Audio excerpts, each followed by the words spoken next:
to Sippin' and Shippin'. I'm your host, Brian Weinstein. We'll be kicking it here every other Friday, quenching your thirst for an insider's take to enhance your customer experience. So grab your drink of choice, kick back, it's Sippin' and Shippin' time.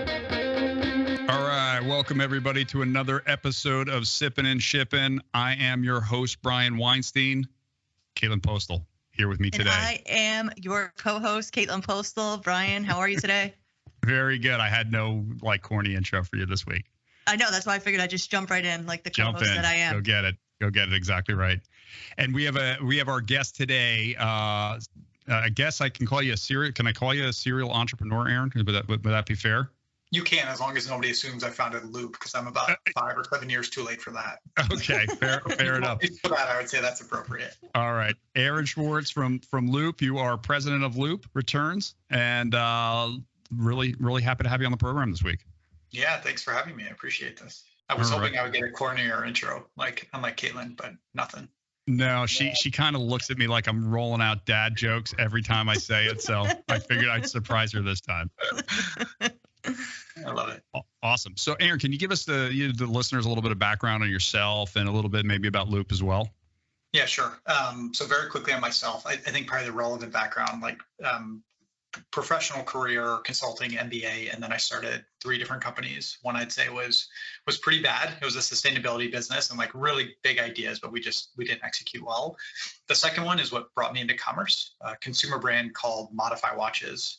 We were kind of 2010s, early-ish vintage, became a Shopify shop. Ultimately sold that company to Custom Ink, I think in about 2017, or maybe I think it actually ultimately sold in 2019, which is funny. So ran it full time for 7 years, and then had an awesome team that was running it for 2. And then in 2017, co-founded a company called Passport Shipping, which does international shipping for D2C brands. I think partner with you guys for sure.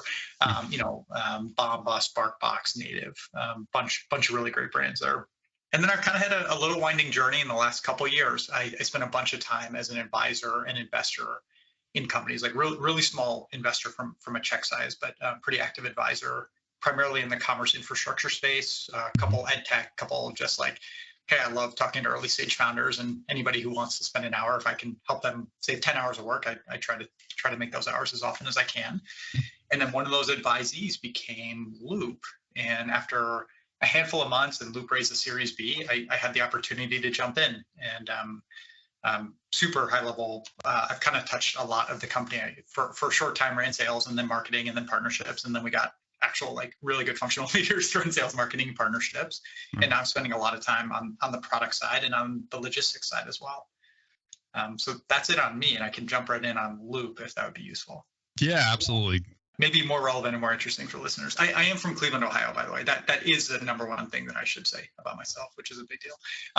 So we have some connections. We have some connections, by the way, with Cleveland. So our founder, Bob Stahl, was the founder of Port Logistics Group. He was from Cleveland, and today our chief engineer and process officer, Sarah Drzetic, she is also Cleveland born and raised. And sound like wonderful people. I try to brand it as America's favorite city. I don't think I've gotten very far with it. Right. So Loop Returns. We've been around. Loop spun out of an agency, right? And it was a really interesting founding story where Chubbies, right, which was kind of one of the faster growing D2C brands. Obviously, you know them well. Everybody does. They had a great exit to solo brands right now. I think it was last year or so.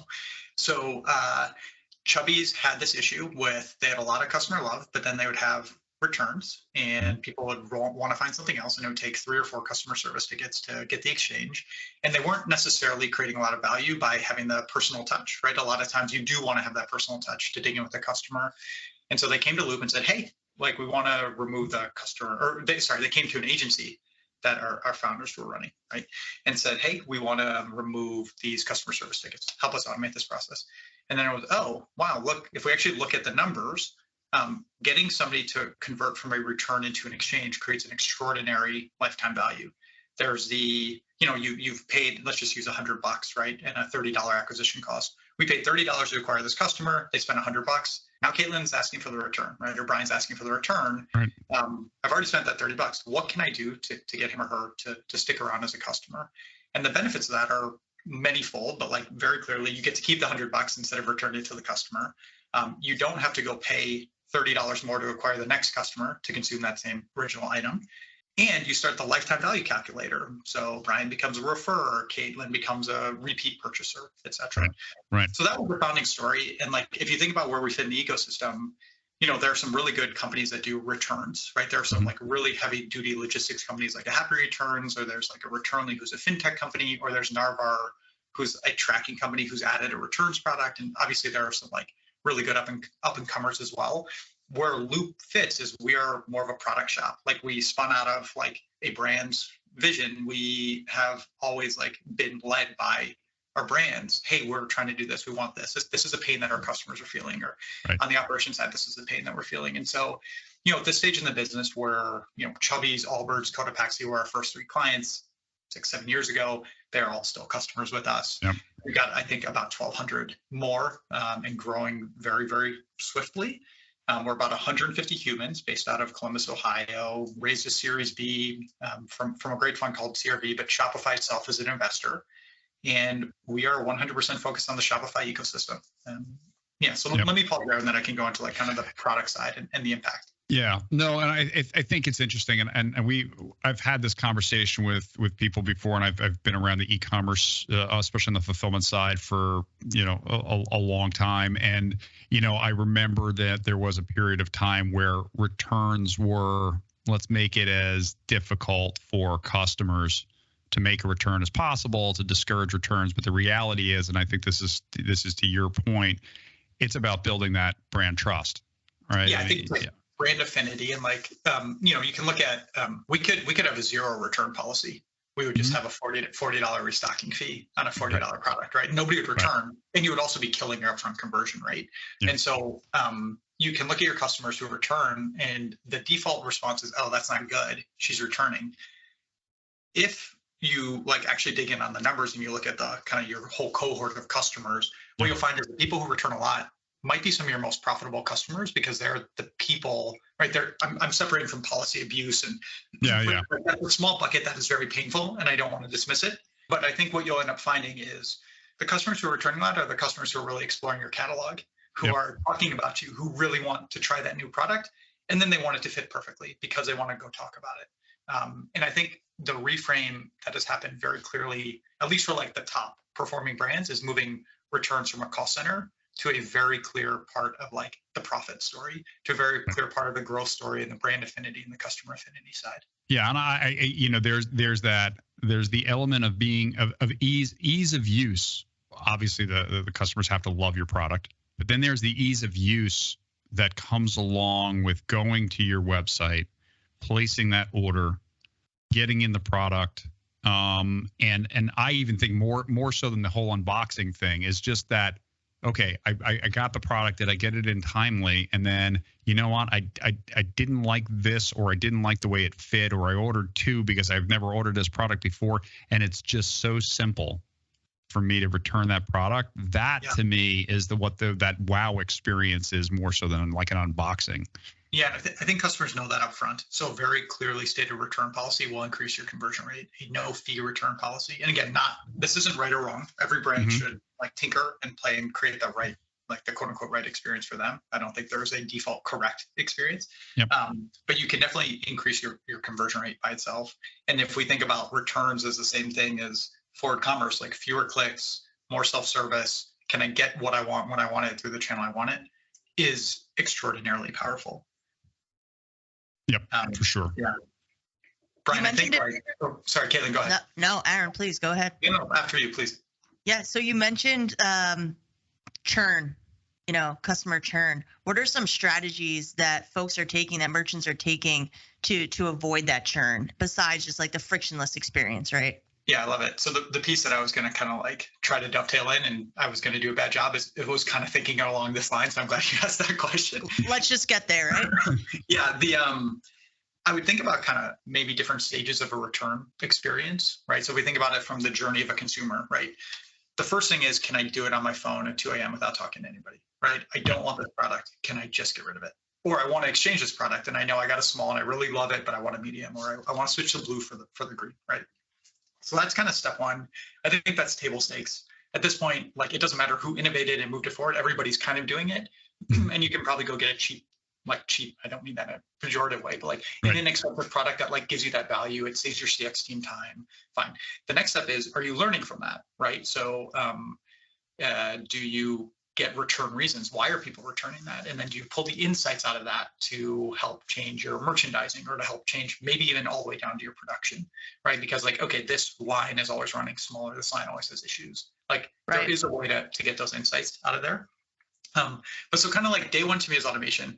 Day two is trying to drive in exchange. And so it's more like, how do we create a cookie cutter good experience, right? Going back to kind of Caitlin, what I was saying earlier about revenue retention. If you're a $100 million brand and you have $30 million of returns, every 1% that you convert Caitlin from a returner to an exchanger, right? Like every 1% of those is worth $300,000, right? It's worth 3,000 customers if it's a $100 AOV. It's worth hundreds of thousands of avoided CAC, right? Against that. And so if you just think about like, okay, how do we inch up the exchange rate? What do? You give an incentive for the person to keep the product. Well, first of all, you make it seamless for him or her to see, okay, here's the choice. I want to exchange the blue size 11 shoes. Can I, first of all, like size 10.5 or size 11.5? Second of all, is like size 11 in different variants, right? Which like Shopify has a lot of limitations, but because Loop is built on Shopify, we can give you effectively your whole catalog kind of in that base level customer flow. And then the third piece is like, can I exchange for a completely different product? Maybe a $100 pair of shoes for a $30 shirt or for a $250 jacket. But how do I like get the credit from this experience?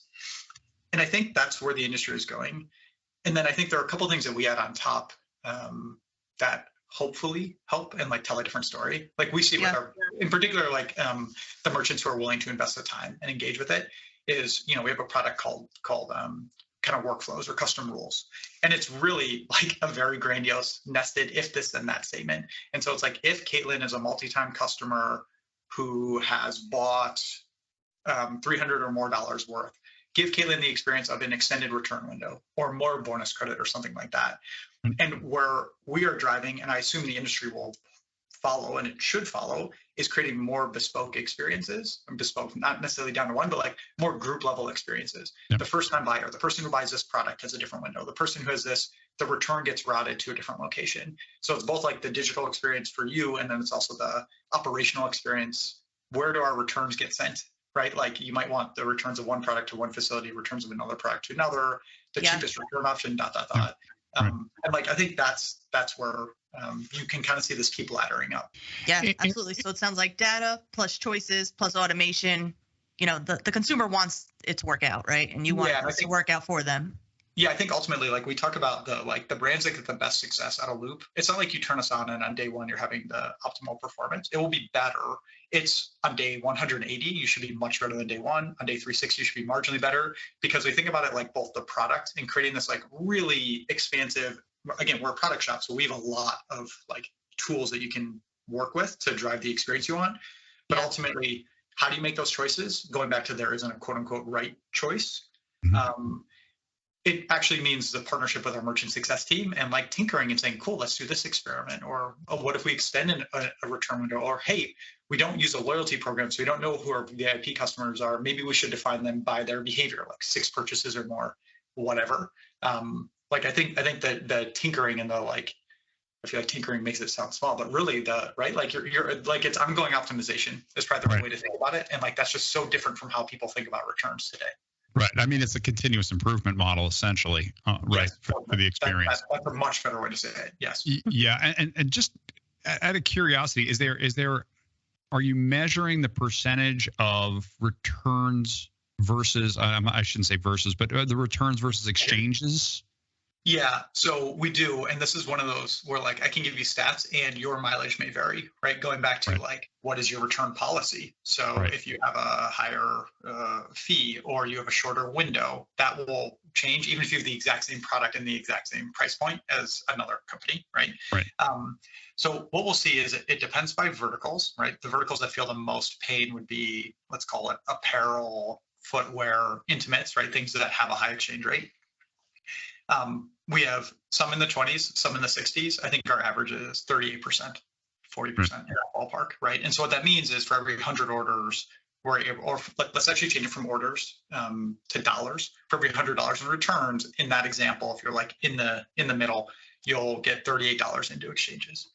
We show that that's like higher than any of our bigger competitors, because like that is the thing that we focus on. Again, if you are not a Shopify brand, you should definitively go with them, because we wouldn't be able to serve you to begin with, right? If your absolute priority is a great tracking experience and you really want like the enterprise grade, that's Narvar. If you want to do like the Shopify explicit, you would use Malomo or Wonderman, for example. And so like there's different reasons why you would quote unquote buy each of the different solutions. For us, it is that revenue retention piece. Like that's the differentiator. Do you find that there's a certain percentage where someone's buying items and that when they go to return it, not only are they exchanging, they're actually acquiring another item that brings it increases what their original spend was to begin with? Yeah, so there are a couple of different features that we have around this. One is our Shop Now bonus credit. So normally if you go and you do a return, your default thinking about either an exchange or return. You're not thinking, okay, cool, let me go get some credit and then go shop for something else. That's not like your intended consumer behavior. And so what we want to do is nudge the consumer to know that that is possible. So we will allow them to shop through the catalog. Think about it this way. If you do a return, you're used to doing a return and exchange experience where, again, going back to the example from before, the size 10.5 shows up or the blue shows up. What we will allow our brands to do is actually bring you back into their website and go through the entire e-commerce flow with the return credit. So now all of a sudden you have the $100, which you can spend anywhere on the site, but you're not like browsing the site through a modal that we've made the brand set up. You're literally browsing the site with like a loop overlay is probably the easiest way to think about that. Okay. So that's a piece. And then the other is like, we've launched a product called Instant Exchange a couple of quarters ago, which drives people to realize that, hey, you can get that exchange faster than even sending back the return. So, the spirit is like, get the right product before returning the wrong one. Same thing. We see that like the combination of the bonus credit plus knowing that you can actually get the item quickly, nudge consumers to go and shop more. It could be add a second thing. Again, Brian, to the point before, you might actually get somebody who had a $100 item who only buys a $30 item and they get $70 back on their credit card or in a store credit, or whatever policy the brand sets up. Yep. That's also okay because you're still retaining that human as a customer, and now you can go and remarket to them and find new products for them and everything. What do you see as the trends in returns right now that might be continuing to change in the coming years? Yeah, it's a good question. I think the first one is actually flipping the perspective or the paradigm of returns as a cost center into a LTV driver, into a profit center. It just is. You've paid a crazy amount of money to acquire these customers. You need to make sure to get them into the right product so that they become a raving fan, right? Not somebody who's just like, you paid Facebook got you that human now left, right? So I think that is just a paradigm shift, and it is pushing innovation to create better consumer experiences. I think the second thing that we're seeing is, I'd say we have permission, and now we're starting to get asked to help optimize the operations. So partially it's like, how can we get cheaper shipping rates? But partially it's, hey, I have, 1,000 returns a month or 10,000 returns a month or 100,000 returns a month. Help me optimize what happens with those. If I just send them back to my 3PL, and like they're obviously like you, right? Like they're super advanced 3PL that can handle everything. And then there are 3PLs that just like, they're really great at forward commerce and they're very bad at returns because returns is hard. So maybe what you should do is you should send them first to a facility that will inspect them and then donate the 30% that just should be donated and refurbish the 40% that need to be refurbished, and then just immediately ship back the 30% that could be shipped back. And so what we are seeing is a big ask from our merchants to go help them optimize their entire reverse supply chain. We are asset light. Loop will continue to be asset light. We see it more as like we are mission control. You as a finance function, you as an operations and a logistics and inventory team need to have perfect data. We will make sure that the data flows through each of these partners, but ultimately it's how can we be in service of the brand and help the brand level up their full operation stack. So that's like on the revenue retention side, we're helping you with profitability. We can also help you with profitability on the cost reduction side. Yeah. I actually love that because I will tell you, it's part of our core DNA to be able to handle and process returns.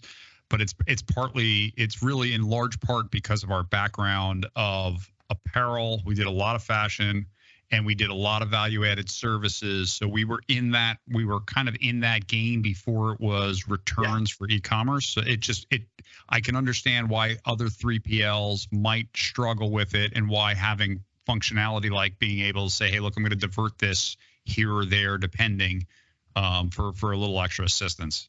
Yeah, that's right. I mean, and I knew you guys back in the PLG days, and I mean through Passport, of course. Yeah. And I think that was one of the things that was always striking is you handle the biggest, hairiest problems, and that's just not in the DNA. And I think appropriately, it is not in the DNA of a lot of the more modern D2C kind of 3PLs. Right.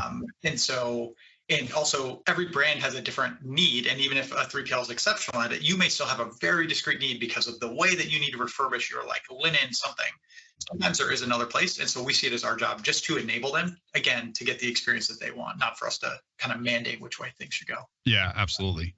At what point does a returns management software make sense for a merchant? Because sometimes when I'm speaking to prospects, they're like, our return rate is too low. We don't need that. Which I understand for the economics of it, but is there a threshold? Is there a percentage point, or when does it make sense? Yeah, that's a great question. I want to process what my opinion on this is. So I think, look, I'll go back to my founding of the watch company that I ran. Is we wrote handwritten notes with every order. I never put the product in a 3PL, and I really want to be truly intimately close with our customers. I wanted to run it like a tech company with a minimum viable product and kind of, Brian, to your point about continuous feedback. I didn't want to have a report from somebody else. In retrospect, I think I was completely wrong in how we did it. I think we could have gotten the vast majority of the customer interactions without taking on the operational overhead, right? So it was like, could I do it without a 3PL? Yes. Did we? Yeah. Did we optimize? No, we screwed up, right? Right. I kind of think it's analogous. Like you can get by without this, and you can tell yourself that, hey, look, Caitlin, I run customer support. I'm getting, we have 1 return, 10 returns, 100 returns a day. I get emails from my customers. It's an opportunity for me to upsell them and. I think the challenge is think about yourself as a consumer and what is the experience you want. What you want is to be able to get done on your own timeline without having to go back and forth. You either really want your money back or you want to exchange it, or you're not sure and you're somewhere in the middle. Very rarely are you I really want to engage with another human to get this thing that I, in my mind, am certain I want. So I think I would first think about where you is what is your objective as a customer service org? There are some companies that want to make it very painful to do a return. I mean, I just had to cancel a magazine and I had to get on chat and then keep saying, please cancel, right? There are some places where you want to restrict that. I think the modern D2C brand is not in that mindset. It's cool, let's go create a delightful experience. So I think automation in and of itself is useful. I think there are great companies out there like us to do it at a very high level. I think there are also probably really nice apps in the Shopify store that are $30 that if all you want is automation, great. I think that is a better consumer experience.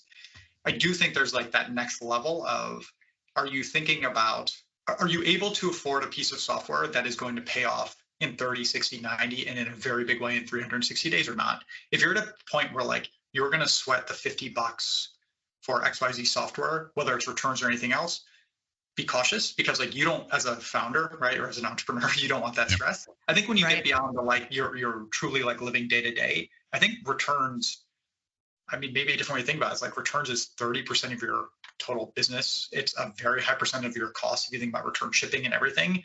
Dialing that in will actually create a ton of leverage for your business. It'll create a better consumer experience. It'll give you better insights into your product and your flow. And like we discussed, it will increase your, it is it's a way to drive profitability.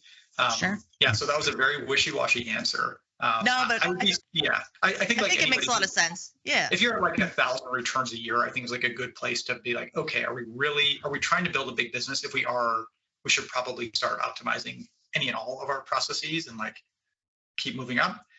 Less than that, it's more manageable. Maybe you're getting a lot of feedback and, again, you do get that there's a customer intimacy of having to interact with somebody. As long as you're curious, if all you're doing is trying to get them out of your help desk, then you should definitely use a return system because you're not, you're creating pain for yourself and for them. You specifically brought up something that we've heard and I know Caitlin and I have seen is again, and entrepreneurs, and I totally get it. They're in the process of building a community around their brand, and they want to have that intimacy that comes along with the customers. They want to have that intimate feel, and they want people to feel, they want to feel accessible and open. But then you battle that scalability side of it. Like, how am I going to take this up? And I mean, we get requests, the handwritten notes is obviously one thing. We've had people wanted us to actually handwrite something onto the item itself. And this is all great, but it's not scalable. And if you're really trying to grow a scaling viable company, at some point you need to turn to technology and still, and I'm gonna kind of bring this back full circle, I guess, or loop, if you will. There it is. So, Caitlin, I'm so glad I'm here to experience this. I'm so sorry that we deal with this all the time. No, but really, I mean, it's about gathering and learnings and the information that you can get. And as much as you want to be close to the customers and have that feeling, you know what, when you turn towards tech to help drive your business, you are immediately gathering up data that's going to help you continue to improve the customer experience. And I think that's critical. I think that's it. The insights matter, right? Like, I know the customers who love you are the customers who aren't just using you because you're great at fulfillment and obviously and more, but it's also because you help them understand their business better. You give them good data, they can do reporting, and you're kind of partnering with them on that. I think it's the same thing for us. I think it's the same thing for most good kind of commerce tech, commerce infrastructure products, right? Yep. Can I learn more and like just build my business in a better way? Full stop. Exactly right. All right, Aaron, it's been a pleasure. Caitlin, did we miss anything? No, I think this was great. That was fantastic. This is super insightful. I think is going to be helpful to the community. They're learning a little bit about, hopefully a little bit deeper about the return process and everything else, and where they could stand to benefit. And obviously, you were nice enough to talk about different options and solutions, and it wasn't just all about Loop. This is great. Caitlin, you want to take us out? Sure. Thank you, Aaron, for joining us today. Thank you, everyone, for listening. Check us out at sippinandshippin.com or on your favorite podcast platform. Thank you, everybody. Thank you.